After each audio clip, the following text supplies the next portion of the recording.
रसीला music present चोली राजा हो चोली राजा हो म्यूजिक डायरेक्टर चोले राजा चोली राजा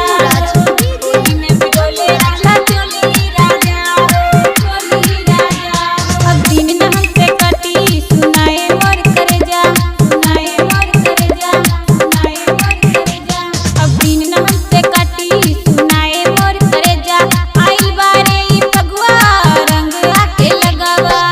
याद करो पिछला साल के फगुआ राजा हो होली में भिगोले रहला चोली राजा हो याद करो पिछला साल के फगुआ राजा हो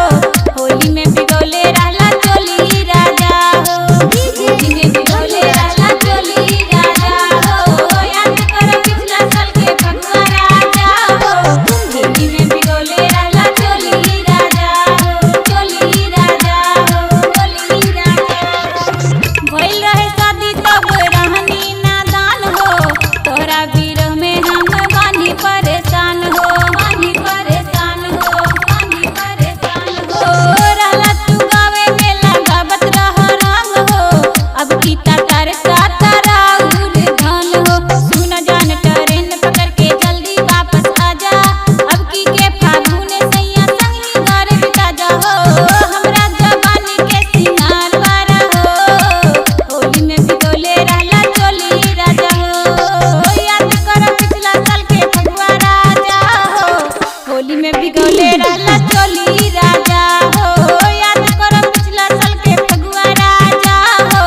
होली में भिगोले रहला चोली राजा हो होली में भिगोले रहला चोली राजा हो याद करो पिछला साल के फगुआ राजा हो होली में भिगोले रहला चोली राजा हो चोली राजा हो चोली राजा टूट गइल दिल यारे रह गइल चाह हो तोहरा बिना त हम भरतानी आह हो भरतानी आह हो भरतानी आह हो तोहरा से बेसी त हम चाहतानी का कहीं राजू जी कैसे रहतानी रात रात भर जाग के काटी दिन वो नाही काटे अब त राजा तोहरा सिवा केहू नाही भावे हो पूजा के नैना कटार बार हो होली में भिगोले रहला चोली राजा हो याद करो पिछला साल के फगुआ राजा हो होली में भिगोले रहला चोली